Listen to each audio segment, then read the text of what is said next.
Thank you for auditing the always positive new music review show hosted by a French professor who's going to be taking a break in between Christmas and New Year's. That was the plan. I released my Balašević video for my wife. I released my year-end video. But, I was drawn in to review the new album by Weezer Winter from their Seasons series, the fourth and final one. The reason why I ended up reviewing this certainly isn't for the clicks. Nobody watched my last Weezer video. I don't get it, my first Weezer videos did super well. Now nobody cares. I guess everybody has Weezer fatigue. So if you are watching this, keep watching. Smash the like bucket, like the smash bucket. Subscribe, do all those nice things to show me that you want me to do this video. But the reason that I did this is not for the likes, is not for the cold hard cash that will come trickling in like a quarter that fell out of my pocket. It's because of Christmas. And this is sort of a Christmas album. I mean, I often complain on this channel that artists keep releasing like the summer jams in August. Release your summer jams in May, not in August. And this is basically a sort of twisted Christmas album that was released like December 20th or something. But it has to do with my actual Christmas day. So, I love my family. I'm Mr. Family Guy. I'm all that. And it turns out that my son got COVID. So everything just went on lockdown. Like my wife and our new baby had to be quarantined, and I could spend a little bit of time with my daughter because we were sort of together, and my son. So the whole day just got smashed. And I bought my son a GameCube, okay, with 4 controllers and Smash Melee and Double Dash and super underrated Rampage. It is sitting next to the TV, never even been plugged in, okay? That's the level of difficulty I am having with this Christmas. And so my daughter and I, because we were the only ones who could be together, watched a movie, which I will discuss in a second. Wonderful movie. And then I just went for a walk. And I just said, you know what? Weezer came out with this album. It was snowing. Now, I live in Western New York. I don't live in the Buffalo part of Western New York, which was hit with a very murderous storm. We just had a little bit of snow here where I live. But still, it was nice. So I put in Winter by Weezer. I walked around my beautiful suburban streets while the snow fell, and I'm looking at the snow fell. While the snow done falled, I was listening to this music, and I was watching the snow fall, and I was looking at the Christmas lights. And then at the end of it, I decided to do something else because, it's a pretty short album and I had a little bit of an extra walk. So I listened to Vivaldi's Winter movements. So if you don't know, the whole Seasons project is sort of a goof, sort of a play, a recontextualization of Antonio Vivaldi's, I believe it's 1735, work Seasons, which is most famous for spring. You know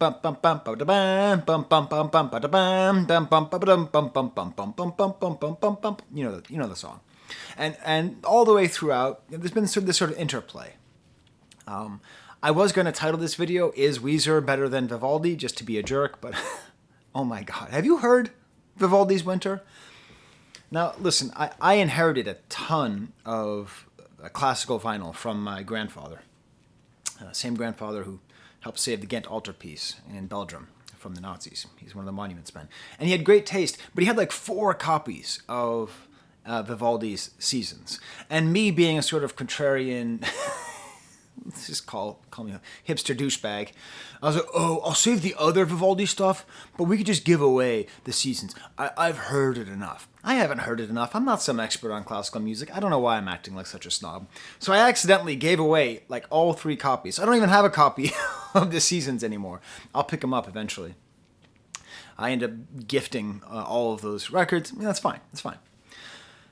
But it's beautiful. And especially the Winter part, which I'll discuss at the end, it really is a beautiful piece of music. So instead of doing a comparison, is one better than the other, obviously, I would say OK Human and Vivaldi are on par, but certainly not this sort of weird project. I don't think he's actually trying to match Vivaldi. I think he's trying to do a similar kind of thing that Vivaldi did, which is take the feelings that you have from a season and attach those to music, to a musical soundscape. So, at the end of this video, I am going to ask the question which will be the thumbnail.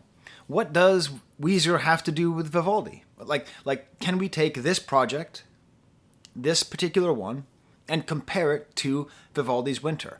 Is there a sort of spiritual, I mean, obviously, the first song on Spring is a rock version of Spring by Vivaldi. But that's simple. That's childish stuff. Like, you can do that, okay? This is a Trans-Siberian Orchestra, right? You don't need to just like, but it's a rock version of a classical song, Brussels sprout turkey burger. You know, no, it's not that.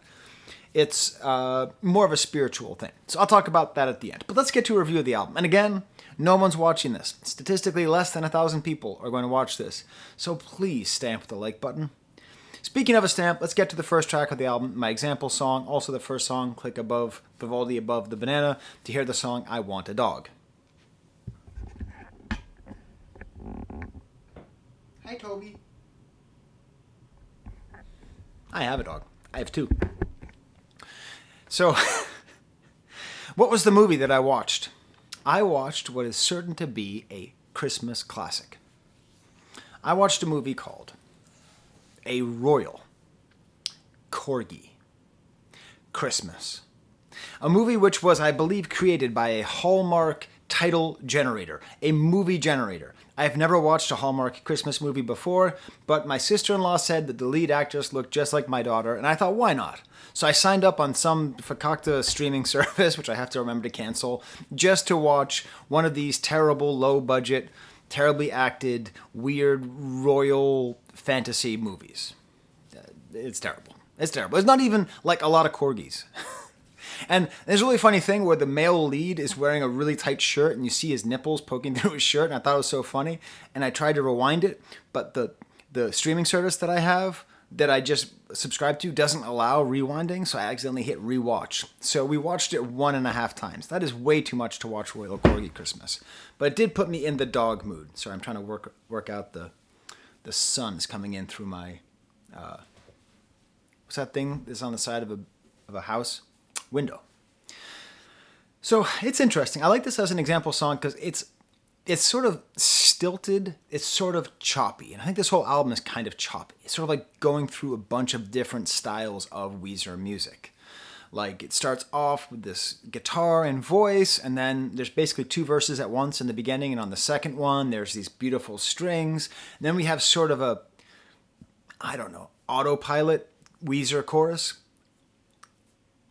Every good band has a just sort of general sound, right? Like, you know, like the Rolling Stones, you know, they do a lot of sustained chords. Most of their songs they write in G tuning, and they add a sort of sustained note to it. You know, like that kind of thing. And even like the great Rolling Stones songs fall back on that. So the kind of loud, soft dynamics, chugging, borderline, fake heavy metal chorus is Weezer on autopilot, and that's what this is. But it's still good. I still like it. I still like autopilot Weezer. And then before the second autopilot chorus, there's just another one of these guitar solos. And I ask it all the time. You know, I've talked about Rivers Cuomo so much on this channel, and I can never figure out like who he is. Right, that's part of his artistic being, is that you can't figure out what he actually is, what he actually believes, what he actually wants. So when he makes a solo like this, which sounds like a Kiss like an interpretation of Kiss, a sort of winky guitar solo. That's the only way I can describe it, as kind of winky. He's just being winky. Winky. Is that the name of a Wizard of Oz? Someone called Winky, Wizard of Oz? I don't know. I better have some coffee. But what I like about this song is the way that it sounds like it's intentionally Christmassy. And the you know, this is just bugging me too much. This is bugging me too much. The weird light trick that's going on here. So I don't edit my videos, so I am just going to move over here. I'm gonna go grab my chair. Okay. It was just bugging me too much, having the light change so much. Whew, much better. So the lyrics are quite interesting because it seems like it's just a Christmas thing, like, oh, I want a dog, like I want a dog for Christmas, which is a standard thing that people get for Christmas.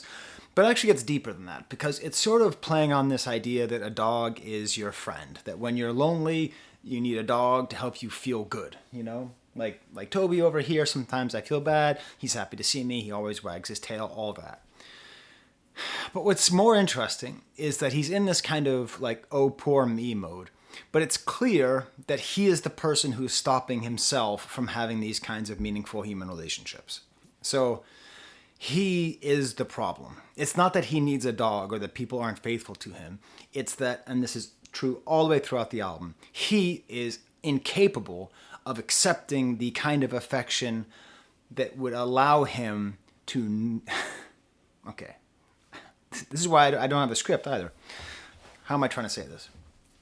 He is incapable of accepting the kind of care and love that would prevent the need to have a dog.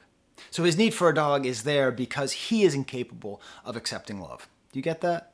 So that's why at the end he says, I want a dog, and makes a ooh sound. And then a truly funny moment, you hear in the background the sound of a cat. Because he is more at ease with a cat, right? With a sort of aloof creature that doesn't care about you and would eat you if you die, and kills millions of birds for no point at all, because people somehow think it's a good idea to let cats outside and just murder birds. If you have a cat and you let it outside, you're just saying that you don't like birds. That's all. That's all. That's all.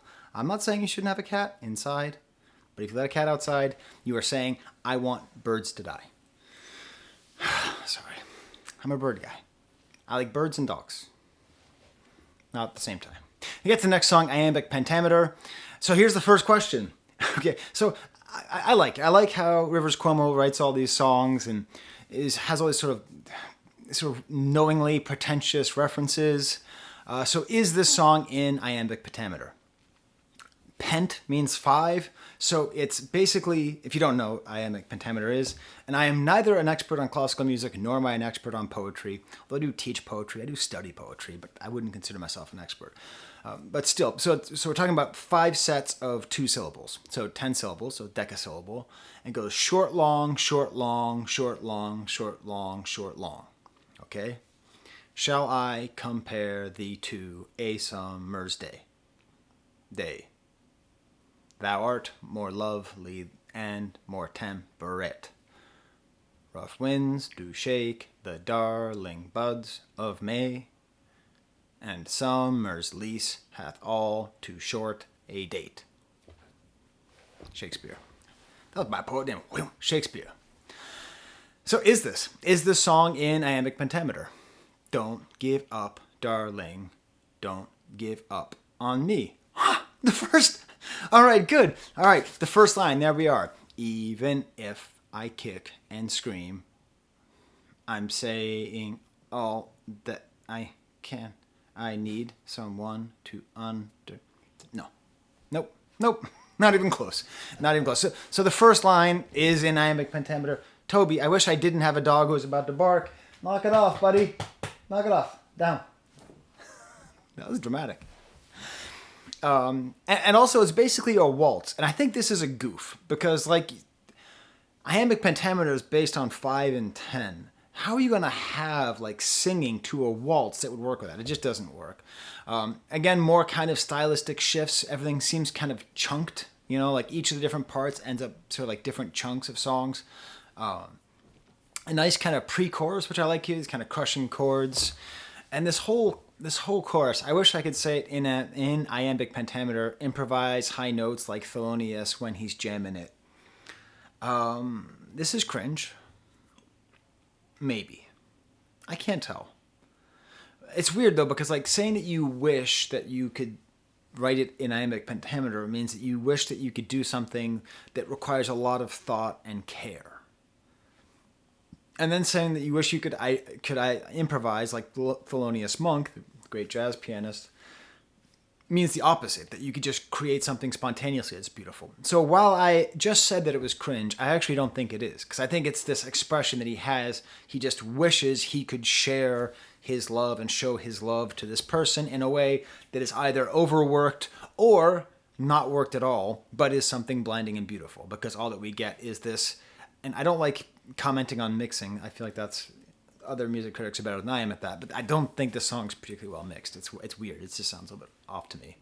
But still, this song is not that. He's incapable of doing that. Now, I'm going to say something which will make some of you happy and some of you sad. This album doesn't actually remind me of Vivaldi as much as it reminds me of They Might Be Giants. They Might Be Giants is an underrated band, especially their work in the 90s. When they got to a full band, they did a lot of great music. They really did. They weren't just good in the beginning. They are a solid band. They're known for being kind of nerdy, for writing kind of silly songs, sometimes stylistic experiments. Do you see where I'm going here? The way that they sing the words Gordian knot reminded me very much of They Might Be Giants. The way they go between all these different styles of songs, just trust me. If you know They Might Be Giants, listen to Iambic Pentameter and be like, oh my God, I hear it. A nice bridge here where just a guitar and voice, which reminds me, I believe, of some Paul McCartney solo song, but I couldn't figure out which one. And then at the end, it just gets a little bit more, upbeat, more that kind of quasi-metal that they do. And, seasons come and seasons go. Where they stop, no one goes. The sun is a massive incandescent gas, a giant nuclear furnace. So They Might Be Giants. And then we get to this shredding bit. And this is the second time I'm going to mention the Trans-Siberian Orchestra. If you don't know Trans-Siberian Orchestra, congratulations, you made it through another Christmas. But they are that band that does that heavy metal version of Carol of the Bells. You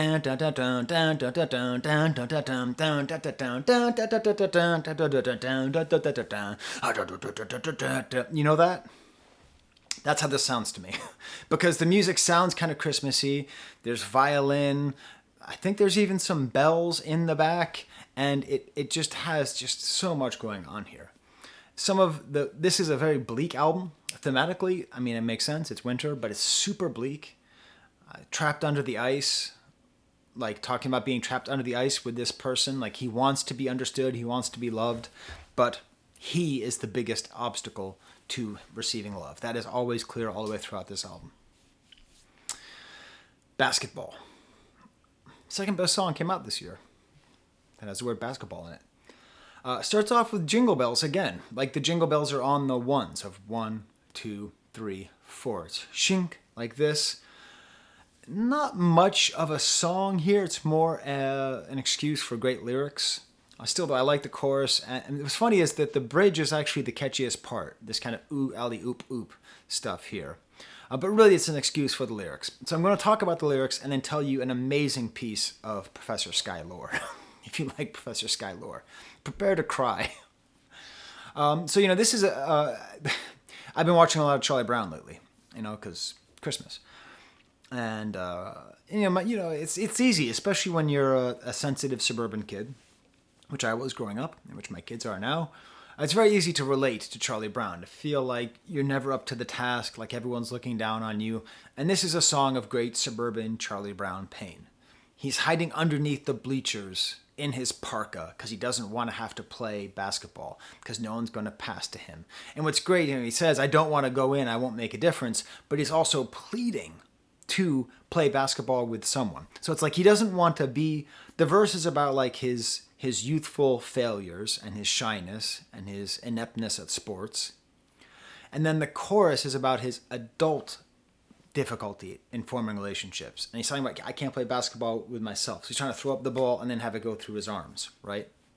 So it's a deft piece of writing which connects childhood feelings of insecurity with adult insecurity. It's particularly useful for people like me who grew up playing basketball at the local high school in the field house. And I'm going to tell you a story which I personally think could have been here. You might hear the sound of my other dog, Bo, having a nightmare. I don't want a dog. They make too much noise. Turn my videos. So this is my story about basketball. So I was on a playoff team in 5th grade, okay? So I grew up in suburban Massachusetts, and there I was on the winning team. Now the reason I was on the winning team, I'm not going to say his full name now, but let's just call him Dougie, is because Dougie was on the team. Now Dougie was the best athlete in my school. He was the homestar runner. Every sport he dominated. I was positive that he was going to go on to play like both in the NBA and and Major League Baseball. Like I was positive. He was just amazing. I think he maybe does landscaping now. I heard that a little while ago. But the point is, that's what I thought Dougie was. And we made it to the playoffs. We made it to the finals because Dougie was on our team. You know, tall, handsome, shoots well, everything, right? So we get there the day of the finals. And for whatever reason, Dougie didn't bring his shirt. The coach looks around and looks for anyone who's kind of his height. I'm kind of tall. I'm not like super tall, but I'm kind of tall. And so he's like, Sky, Dougie needs a shirt. Give him your shirt. Now here I am, a roly-poly 11-year-old, 10-year-old, 11-year-old. Very insecure about my body. I wouldn't take my shirt off to go swimming back in these days. And take off your shirt. And I don't want my team to lose. So I take off my shirt. I'm sitting there, field house, Belmont High School, where I would later go to play an awesome pep rally where we were asked to play Iron Man. And we didn't know the second part, so we just played the riff over and over again. So there I am just sitting there, 11 years old, with my little chubby body, shirtless on the bench.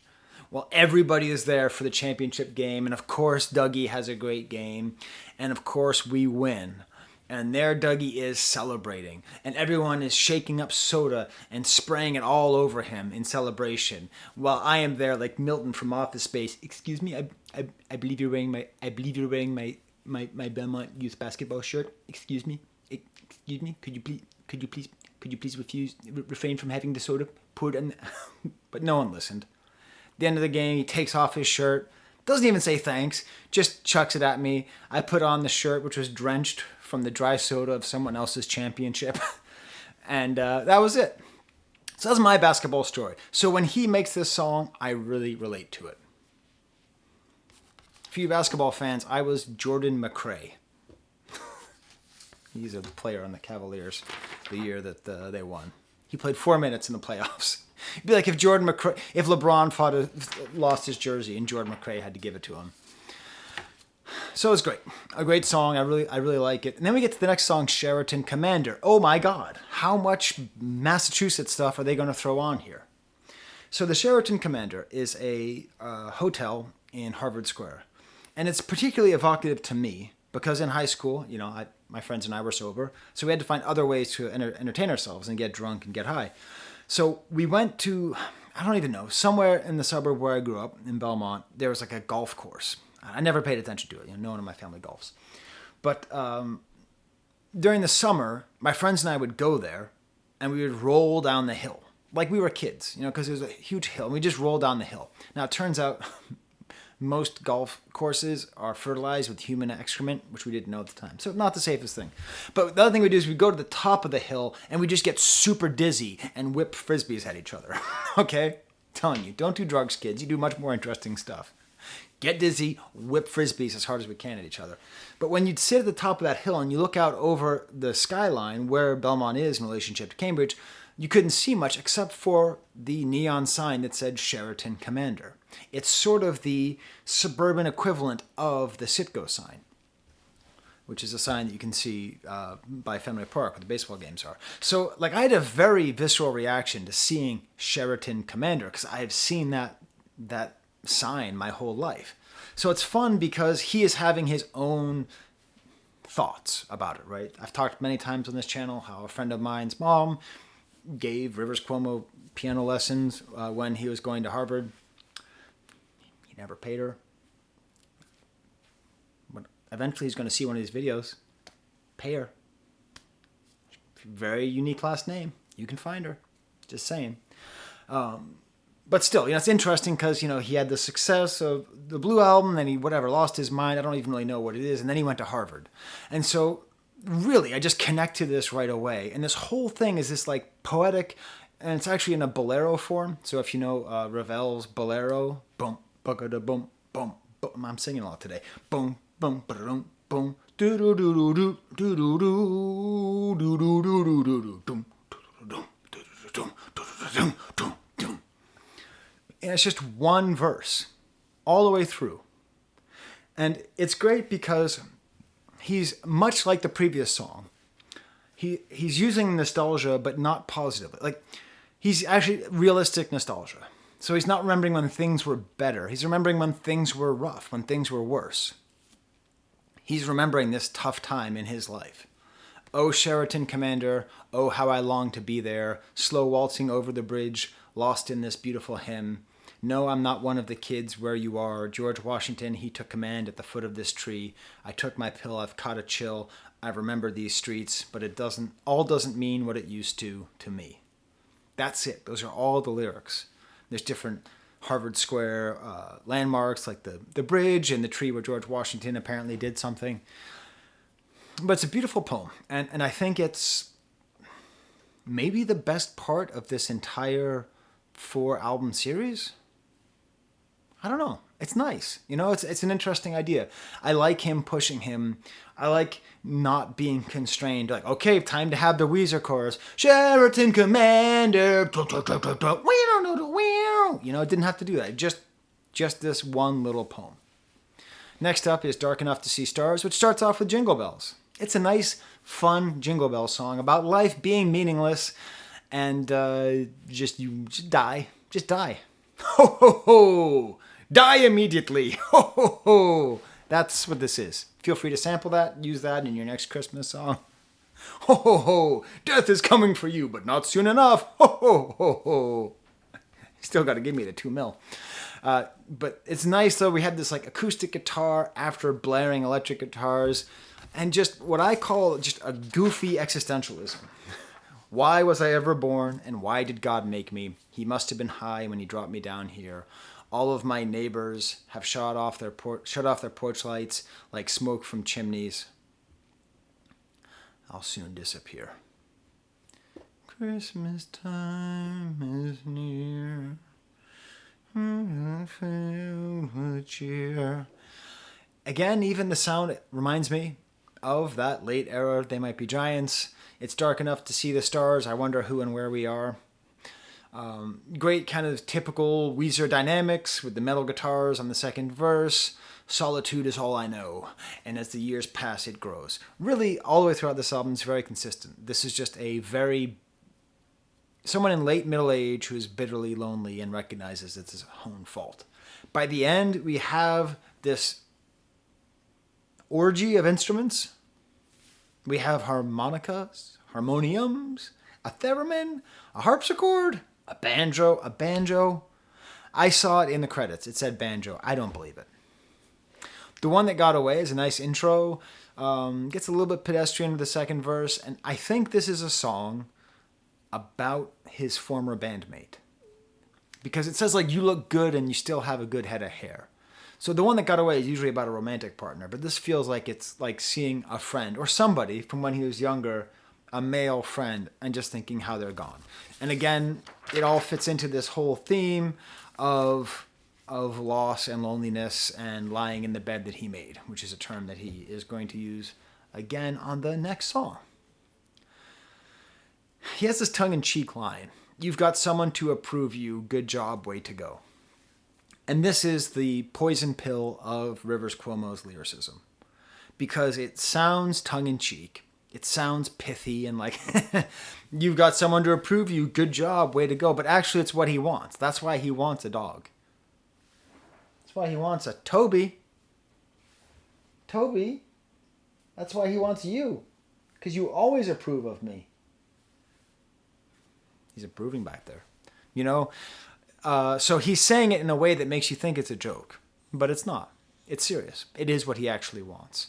I do like how there's kind of a stilted nature to the bridge, and there's a guitar solo that's quite nice. We then get to the last song, Dark and Dreamless Sleep, Very simple. Like the chords in general on this album are interesting, and the movement in between the parts is interesting. This is just two chords going back and forth with a snare being hit on all four beats. Pop, pop, pop, pop.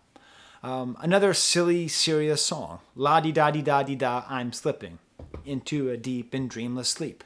A dark and dreamless sleep. And this appears to be, again, about his loneliness, about his inability to access joy, but most importantly, it's about his addiction. So he mentioned the pill, the Sheraton Commander song, and here he is, Pill for All My Pain.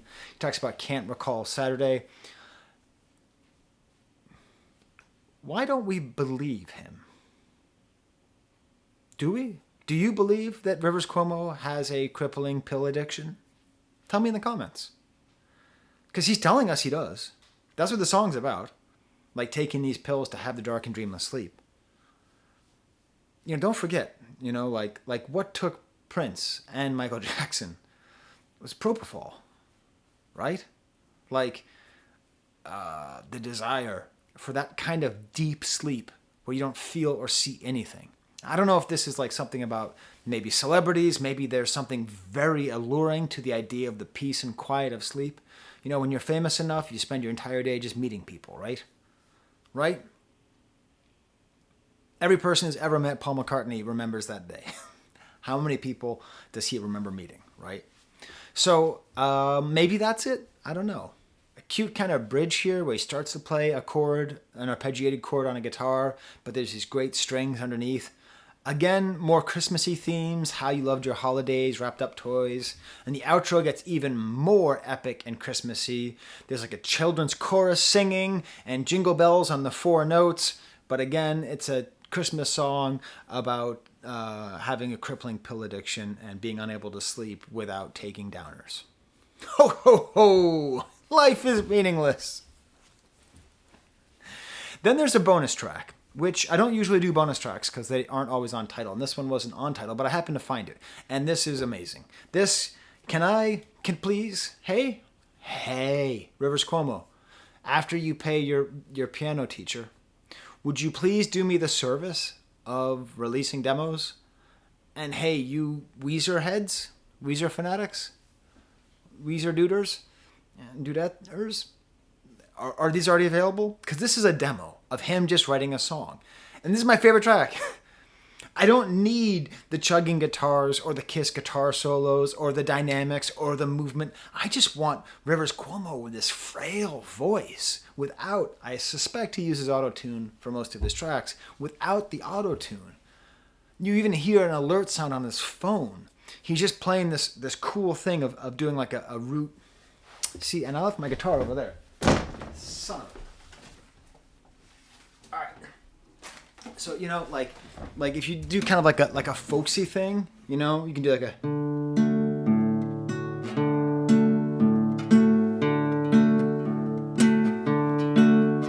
He does that, except the chord that he's playing is like a little bit off. But it's not even that. It's like this weird, interesting chord.